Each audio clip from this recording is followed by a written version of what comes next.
നമസ്കാരം, കൊട്ടാരക്കര മീഡിയയിലേക്ക് സ്വാഗതം. ഹണിമൂണിൽ കാണാതായ ദമ്പതികളുടെ മൃതദേഹം കണ്ടെത്തി. മധ്യപ്രദേശിലെ ഇൻഡോർ നിവാസികളായ രാജ രഘുവംശിയും ഭാര്യ സോനയും മെയ് 11 വിവാഹിതരായി. വിവാഹം കഴിഞ്ഞ് 9 ദിവസങ്ങൾക്ക് ശേഷം ദമ്പതികൾ മെയ് 20 ഹണിമൂണിന് പോയി. ആദ്യം ബംഗളൂരുവിലേക്കും പിന്നീട് ഗുവാഹത്തിയിലേക്കും ദമ്പതികൾ കാമാഖ്യ ക്ഷേത്രം സന്ദർശിച്ച് മെയ് 23 ഷില്ലോങ്ങിലെത്തി. മെയ് 23 വരെ രാജയും സോനയുമായി ബന്ധപ്പെട്ടിരുന്നുവെന്ന് കുടുംബാംഗങ്ങൾ പറയുന്നു. അതിനുശേഷം അവരെ ബന്ധപ്പെടാൻ കഴിഞ്ഞില്ല. ഭാര്യ ഭർത്താക്കന്മാരുടെ മൊബൈൽ ഫോണുകൾ സ്വിച്ച് ഓഫ് ആയിരുന്നു. രാജയുടെ മൃതദേഹം മേഘാലയ പോലീസ് തിങ്കളാഴ്ച കണ്ടെടുത്തു. മരിച്ചയാളുടെ സഹോദരൻ ബിപിൻ രഘുവംശിയാണ് മൃതദേഹം തിരിച്ചറിഞ്ഞത്.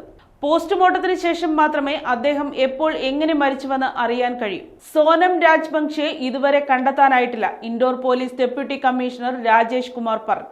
നെറ്റ്വർക്ക് മോശമായതിനാൽ ഫോണിൽ ബന്ധപ്പെടാൻ കഴിയില്ലെന്നാണ് കുടുംബം ആദ്യം കരുതിയത്.